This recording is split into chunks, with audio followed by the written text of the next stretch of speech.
신년주일에 참여한 여러분에게 영육간에 하나님의 축복이 넘치는 해가 되기를 축복합니다. 오래전 얘기지요. 우리 1952년 3월에 조노스 소쿠 박사가 그 당시 가장 문제가 되었던 소아마비 백신을 개발하게 됩니다. 52년 당시 미국 통계만 봐도 1년 한 해에 소아마비가 5만 8천 건쯤 발병했고 이 중에 3,145명이 죽었고 2만 1,269명이 마비가 됐는데, 안타까운 것은 희생자의 대부분이 어린이였다는 것입니다. 그래서 그 당시에 언론은 미국은 원자폭탄보다 소아마비에 떨고 있다, 이런 언론이 보도가 됐는데, 이걸 해결한 분이 소쿠 박사입니다. 연구에 연구를 거듭해서 소아마비를 막을 수 있는 백신을 만들어낸 겁니다. 그래서 언론이 극찬했고 사람들이 극찬했는데 소쿠 박사를 기적의 일꾼이라 이렇게 칭찬을 하게 됐습니다. 이 소쿠 박사의 이 소아마비 백신으로 말미암아 전 세계의 소아마비 바이러스를 거의 박멸하게 되었고, 많은 사람들이 소아마비의 두려움에서 벗어나게 됐습니다. 하나님은 죄를 이길 수 있는 백신으로 이 땅에 구세주 예수 그리스도를 보내주신 줄로 믿습니다. 그래서 많은 사람들이 그리스도를 통해서 구원함을 받았고 지금도 어둠을 벗어나서 빛된 삶의 길을 걸어가게 된 것입니다. 2019년 새해는 여러분이 복음의 백신으로 어두운 세상을 밝혀나가는 빛의 사자들이 되시기를 축복합니다. 저는 신년주일에 오늘 본문의 말씀을 가지고 우리가 살아가야 될 새해, 이런 제목을 잡았는데요. 우리가 살아가야 될 새해는 첫째 어둠이 덮은 세상이라고 그랬습니다. 오늘 본문 2절에 보니까 보라, 어둠이 땅을 덮을 것이며 캄캄함이 만민을 가리려니와, 여기 어둠이라는 단어는 창세기에 나오는 흑암이라는 단어와 동일합니다.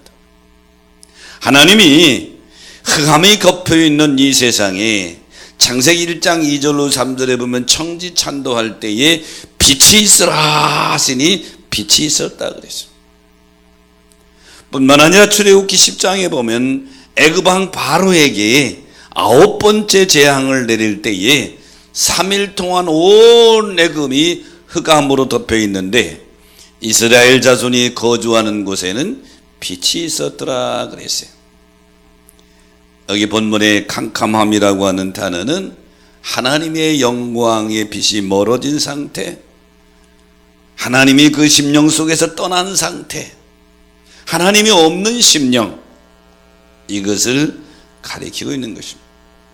창세기 6장 5절에 보면 노아 홍수 때의 사람들의 상황을 이렇게 표현합니다. 여호와께서 사람의 죄악이 세상에 가득함과 그 마음으로 생각하는 모든 계획이 항상 악할 뿐임을 보셨다.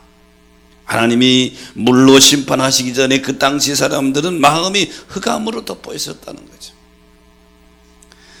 에베소 6장 12절에 보면 우리의 씨름은 이 어두운 세상의 주관자들과 하늘에 있는 악의 영들을 상대함이니라. 바울은 에베소 교회에 이렇게 편지했습니다. 우리가 새해를 맞이하면 흔히 그런 표현을 씁니다. 희망찬 새해다. 꿈이 있다, 비전이 있다, 뭔가 할 수 있고 같고 뭔가 많은 축복을 받을 것 같은 그런 기대감에 새해를 출발합니다. 그러나 여러분, 우리는 영의 눈으로 분명히 봐야 됩니다. 우리가 살아가야 될 2019년 새해는 어둠이 덮은 세상이라는 거예요. 캄캄함이 만민을 가리운 세상이다. 이 말은 다른 말로 표현한다면 죄악이 넘치는 세상이다. 정신 차리지 않으면 언제 나도 어둠에 휩싸일 줄 모르는 어둠이 덮은 세상이다. 열왕기상 11장에 보면 이스라엘의 세 번째 왕인 솔로몬 왕이 타락의 길을 걸어가는 모습을 봅니다. 솔로몬은 다윗의 아들입니다. 아버지 다윗이 성군의 길을 걸어간 것을 두 눈으로 똑바로 봤단 말이에요.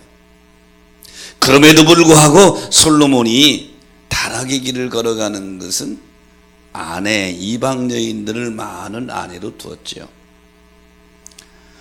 700명의 비와 300명의 후궁을 뒀는데 솔로몬은 솔로몬 나름대로의 계획이 있었습니다.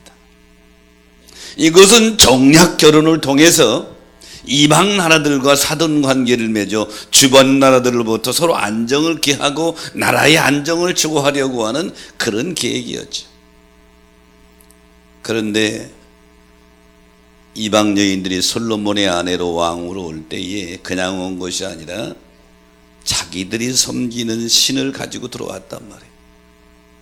이게 솔로몬의 말년에 온 이스라엘에 여기저기 이방 신전들이 세워지게 되는 거예요.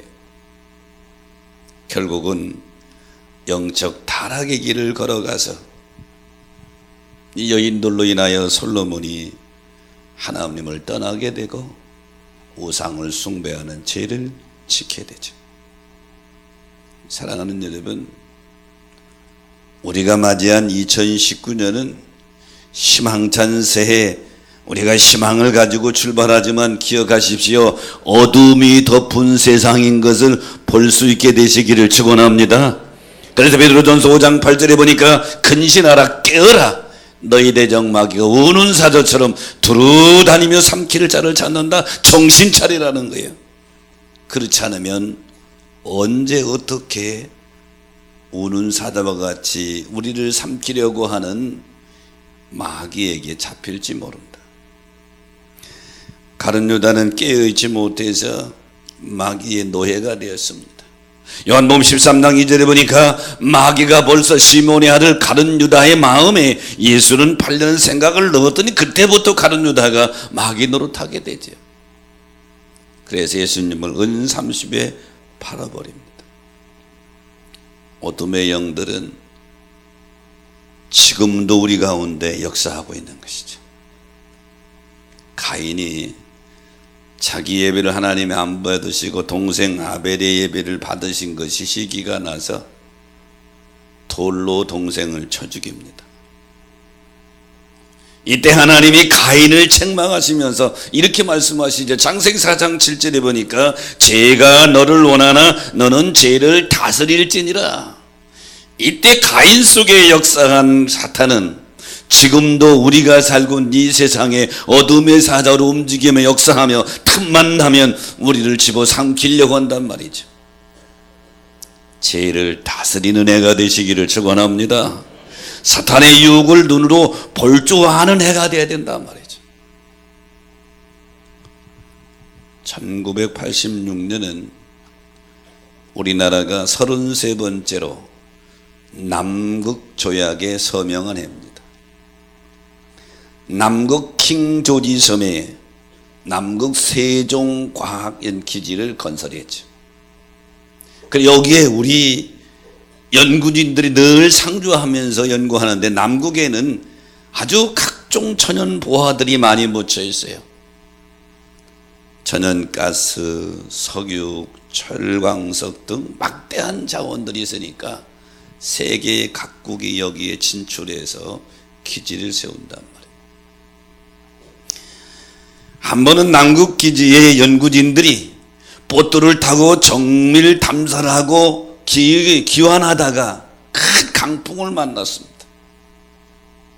정신을 차리고 보니까 눈이 앞에 보이질 않는 거예요. 눈보라로 가득 차가지고 보트는 뒤집혀져서 영하 수십 도의 차가운 남극 바다에 빠졌습니다. 겨우 온 힘을 다해서 무트로 올라왔지만 온몸이 꽁꽁 얼어붙은 거예요.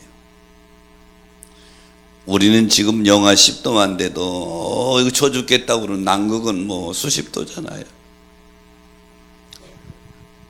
그들이 극심한 고통 중에 구주대가 올도록 버티는데 가장 어려운 것이 뭡니까? 졸음이요, 졸음. 서로 부둥켜 안고 온도를 높이기 위해서 서로 부둥켜 안고 서로를 격려하고 있습니다. 그런 옆에 있는 동료가 꼬박꼬박 졸면 옆에 앞에 있는 동료가 얼굴을 때리는 거예요. 미워 때리는 게 아니죠. 졸으면 죽으니까, 잠자면 죽으니까 졸을 때 얼굴을 때리고 끌어안고 그러는 것입니다. 얼마 후에 이들이 다 구조되어 다 생명을 건진 게 다행이지요. 나 이 이야기를 기사로 보면서 그리스도인들이 가장 조심할 것은 죄에 대한 감각이 사라지는 거예요. 이 세상에 어둠의 영들이 주장하고 있어요. 본문 2절에 있는 것처럼 어둠이 땅을 덮을 것이며 캄캄함이 만민을 가리고 있어서 점점점 성도들이 점점점 사람들이 죄에 대한 감각이 사라진단 말이에요. 죄의 자리에 서 있으면서도 그것이 죄인 줄 모른단 말이죠. 여러분, 세종기지의 대원들이 졸음과 사투를 벌이는 것처럼 우리는 죄와 사투를 벌여야 될 줄로 믿습니다. 그러므로 기억하십시오. 우리가 희망찬 새해라고 출발한 2019년 새해에도 여전히 우리 앞에는 어둠의 영들이 가득하고 있다. 이것을 영의 눈으로 볼 줄 알아야 우리 영적 싸움에서 이길 수 있는 줄 믿으시기 바랍니다. 사탄의 역사인데도 그걸 구별을 못해요. 어둠의 영의 역사인데도 구별을 못하면 영적 싸움에서 이길 수가 없는 것이죠. 그러므로 첫 번째 드리고 싶은 말씀은 우리가 살아가야 할 이 새해는 죄악이 넘치는 세상이다. 우리가 살아가야 될 이 새해는 두 번째, 일어나 빛을 발해야 될 세상입니다. 본문 1절에 보니까 일어나라 빛을 발하라. 여기 일어나라고 하는 말과 빛을 발하라고 하는 두 번 거듭거듭 명령형을 쓰고 있어요. 일어나라고 하는 원래 원문의 뜻은 동사로서 어떤 중요한 결단을 요구할 때에 쓰는 단어입니다. 하나님께서 하나님의 축복받은 자들에게 요구하는 것은, 구원받은 백성들에게 요구하는 것은 일어나 빛을 발하라는 거예요. 에베소 5장 14절에 보면 잠자는 자여 깨어서 죽은 자들 가운데서 일어나라. 그리스도께서 너희에게 빛이심이라. 이렇게 말씀하고 있죠. 어둠이 덮여 있는 이 세상에서 일어나 빛의 일꾼이 되시기를 축원합니다. 마태복음 5장에 보면 예수님이 산상수훈에서 이렇게 말씀하시죠. 너희는 세상의 빛이라. 너희는 세상의 소금이라. 근데 뭐가 빛이냐? 이어지는 말씀 마태복음 5장 16절에 보니까 너희 착한 행실을 보고 하늘에 계신 너희 아버지께 영광을 돌리게 하라. 착한 행실이 빛이라는 거예요. 그럼 뭐가 착한 행실이냐? 1차적으로는 선행이 착한 행실이지요. 사도행전 9장 36절 이하에 보니까 요바에 다비다라는 여인이 있는데 이름이 드로가라는 이름도 있는데 이 여인이 얼마나 선행을 많이 했든지 갑자기 죽었을 때에 많은 사람들이 베드로 목사님 오라고 그래서 베드로가 오니까 옷을 보여주면서 우리가 어려울 때 이거 해줬다고 베드로가 드로가를 죽은 드로가를 보고 다비다야 일어나라 했더니 살아나는 기적이 나오죠. 이렇게 착한 행실이 빛을 발하는 것인 줄 믿으시기 바랍니다. 착한 행실이 금년에도 여러분 착한 행실로 그리스도의 빛을 발하는 해가 되기를 축복합니다. 또 뭐가 빛을 발하는 것이냐? 여러분 요한복음 4장에 보면 수과 우물가의 여인이 나오지요. 우물을 물길러 갔다가 메시아인 예수를 만났어요. 메시아인 것을 확인하고 나서는 이 여인이 요한복음 4장 28절 이하에 보니까 물동이를 버려두고 동네로 뛰어들어가서 와서 보라, 이는 그리스도가 아니냐, 내가 그리스도를 만났다, 와서 보라 보라 그러죠. 그래서 많은 사마리아 성 사람들이 나와서 39절에 보니까 그 동네 중에 많은 사마리아인이 예수를 믿는지라. 여러분, 착한 행실 중에 제일 착한 것은 나 때문에 예수 믿고 구원받는 거예요. 아멘이십니까? 이 세상에 복음의 빛으로, 생명의 빛으로 오신 예수 그리스도를 내가 증거함으로 그에게도 예수의 빛이 들어가 빛의 일꾼이 되도록 하는 게, 이것이 바로 착한 행실인 줄로 믿으시기 바랍니다.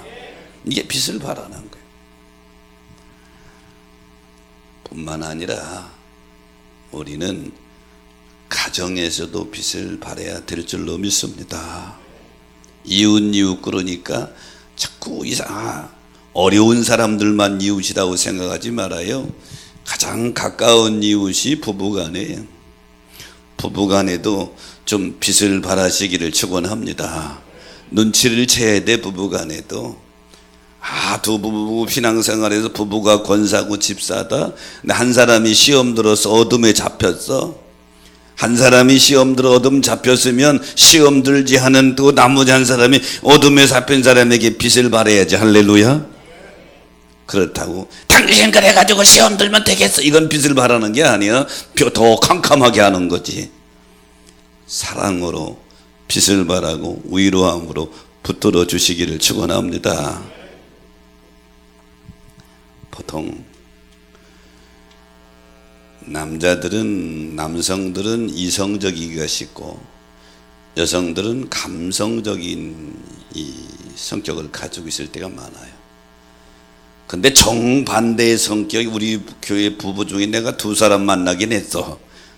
근데 대부분은 다 남성들은 이성적이고 여성들은 감성적이에요.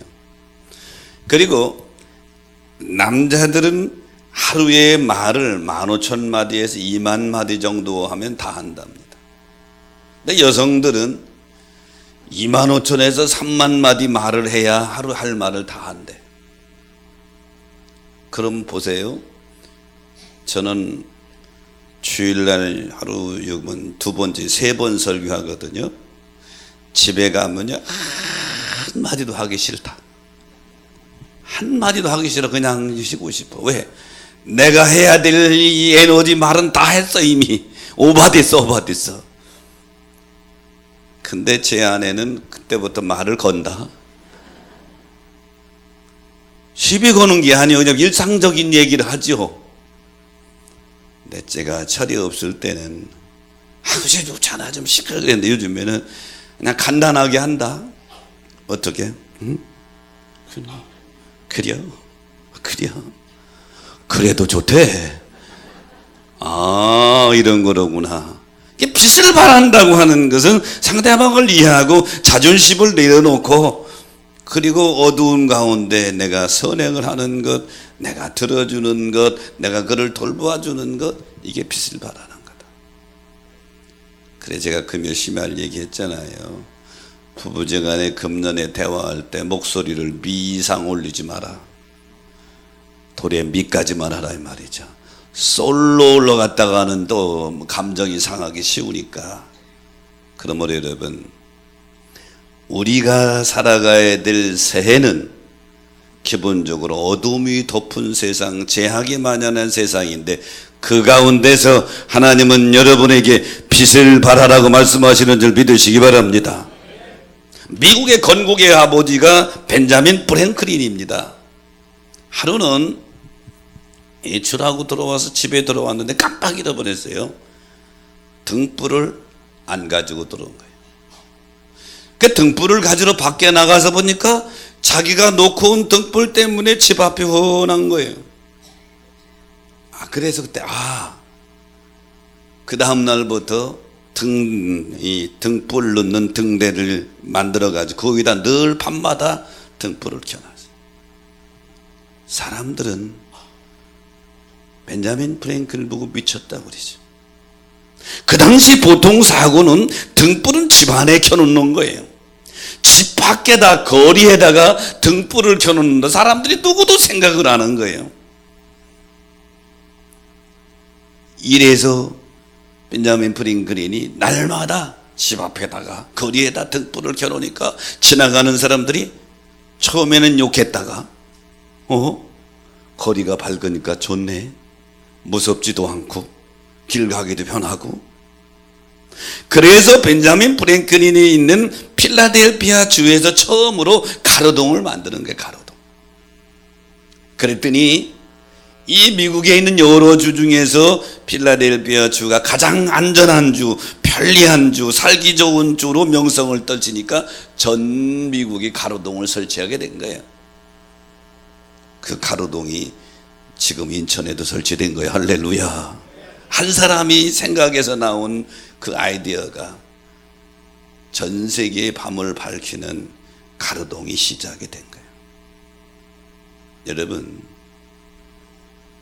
어두운 이 세상에 벤자민 프랭클린 한 사람이 시작한 밤을 밝히는 이 등불이 오늘날 전 세계 밤을 밝혔듯이 어두워져가는 이 세상에서 여러분이 속해 있는 곳에서 그리스도의 빛을 밝히는 등불이 되어 여러분의 가정을 밝히시기를 축원합니다. 우리 교회를 밝히시기를 축원합니다. 이게 등불의 빛을 발하는 거예요. 찬양대에 앉아서 같이 찬양을 드리지만 가끔은 찬양대에도 어둠이 휩쓸려 온다. 내가 가끔이라고 그랬어요. 가끔은 어둠이 와요. 그러면 믿음 있는 사람은 어떻게 되느냐? 어둠 가운데 내가 빛이 되면 되는 거야. 빛이 점점 많아지면 어둠은 사그러질 줄로 믿습니다. 어둠은 물러갈 줄로 믿습니다. 어둠은 빗자루로 쏜다고 가는 게 아니야. 몽둥이로 위협한다고 나가는 것이 아니에요. 어둠은 빛을 밝히면 자연히 없어지게 되는 거예요. 그러므로 사랑하는 여러분, 금년 한 해 우리가 살아가야 될 2019년은 희망찬 새해라고 말하는데 영의 눈으로 볼 때에는 어둠이 덮은 세상이다. 죄악이 넘쳐흐르는 세상 가운데 하나님은 여러분에게 빛을 발하라고 명령하고 있는 줄 믿으시기 바랍니다. 우리가 살아가야 될 새해는 세 번째는 빛띤 삶에는 마음의 기쁨과 재물의 복을 주신다. 오늘 본문 5절에 보니까 그때 내가 보고 기쁜 빛을 내며 내 마음에 놀라고 또 화창하리니 이는 바다의 부가 내게로 돌아오며 이방 나라들의 재물이 내게로 오미니라. 여기 놀랍다고 하는 뜻밖일로 매우 놀랐다는 거예요. 이렇게 될 줄 몰랐다는 거예요. 바다의 부는 1차적으로는 지중해 서쪽에 있는 나라들의 부를 가리키지만 궁극적으로는 여러 나라들의 수많은 재물들을 가리킵니다. 그것이 원래 가야 할 방향이 정해져 있는데 하나님이 그 방향을 돌리셔서 시온으로 돌아오게 하리라, 이스라엘로 돌아오게 하리라, 우리가 사는 이 세상에서 하나님이 내게로 돌아오게 하리라. 믿음 있는 분만 아멘 해보세요. 섭리하시는 하나님이 이방의 재물이 방향을 들이켜 하나님의 백성에게로 돌아오게 하리라. 근데 조건이 있어요. 어두운 세상에서 빛을 발하게 될 때. 어두운 세상에 나도 같이 어둠에 휩싸이는 자에게는 이런 은혜가 주어지질 않죠. 창세기 15장 14절에 보니까 하나님이 아브라함에게 예언하며 축복하기를 그들이 섬기는 나라를 내가 징벌할지며 그 후에 네 자손이 큰 재물을 이끌고 나오리라. 아브라함이 우선 애굽에서 종살이 하다가 나올 때의 모습을 이렇게 예언하고 있죠. 시편 37편 4절에 보니까 또 여호와를 기뻐하라 그가 내 마음의 소원을 내게 이루어 주시리로다. 하나님이 역사하시면 내가 기도하지 않아도 내 마음 소원까지 이루어 주신다는 거예요. 그런데 하나님은 누구에게 역사하시느냐? 빛의 일꾼들에게. 할렐루야. 빛의 일꾼이 되라. 아브라함의 아들 이삭 때에 가나안에 기근이 왔어요. 이삭이 할 수 없어서 가수들 이끌고 애굽으로 내려가는데 창세기 26장 2절에 보니까 하나님 명령합니다. 스톱! 내려가지 말고 내가 네가 지시하는 이 땅에 거하라. 그래서 아브라함이 이삭이 애굽으로 내려가다가 가나안 땅 최남단인 그랄 땅에서 머물게 됩니다. 12절로 13절에 보니까 이삭이 그 땅에서 농사했더니 하나님이 복을 주소서 아주 하나님이 창대하고 왕성하게 마침내 거부가 됐다. 금년도 하나님이 주시는 복이 여러분에게 임하기를 축복합니다. 하나님의 복을 주셨다. 성경은 이렇게 표현하고 있죠. 그랬더니 그 땅의 주인인 그라랑 아비멜렉이 시기합니다. 그래서 이삭을 몰아내는 거예요. 이삭의 가설들을 몰아내는 거예요. 우물을 메어버리고 미릅니다. 이삭도 싸울 수 있지만 밀려서 그 다음 골짜기로 가서 우물을 파면 놀이도 콜콜 나네. 그 당시에는 우물이 재산 목록 1호란 말이에요. 그러니까 아비멜렉이 부하가 또 와서 우물을 메우니까 또 밀어내고 또 다른 골짜기로 가고 몇 번을 이렇게 하는 과정 속에서 그랄 아비멜렉이 정신이 번쩍 들었습니다. 가만히 보니까 이삭이 가서 파는 데마다 우물이 콜콜 나고 하나님이 그를 도와주는 걸 눈으로 보이거든. 그러니까 군대 장관을 같이 와가지고 이삭한테 화친의 조약을 맺습니다. 내가 보니까 여호와께서 너와 함께하는 것을 우리가 분명히 보았다. 너는 하나님의 축복받은 사람이 우리는 다시는 너를 괴롭히지 않을 테니 너도 우리를 괴롭히지 말고 우리 서로 화친하게 지내자. 그래서 이삭이 빚진 삶을 계속 싸움을 걸어도 싸우지 않고 빚을 바라는 삶을 살아갔더니 하나님이 역사하셔서 이삭과 아비멜렉 간의 화친이 되어서 마음이 편안하게 되고 하나님이 주시니 그에게 재물도 넘치게 된 줄 믿으시기 바랍니다. 그러므로 사랑하는 여러분, 우리가 살아가야 될 이 세상은, 우리가 살아가야 될 이 새 2019년 기해년은 우리 모두의 고백대로 희망찬 새해라고 고백하지만 영의 눈으로 볼 땐 어둠이 덮어가고 있는 세상이요 죄악이 난무하는 세상이다. 여기서 깨어서 빛으로 사람을 살아가는 건 힘들고 어렵지만 빛대의 삶을 살아갈 때 하나님은 마음의 기쁨으로 축복해 주시고 마음의 기쁨으로 축복해 주시고 그리고 부로 채워주시는 줄로 믿습니다. 하나님이 그런 은혜를 주시겠다는 거예요.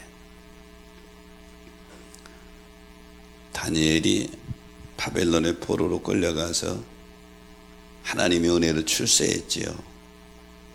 총리까지 되었으니까요.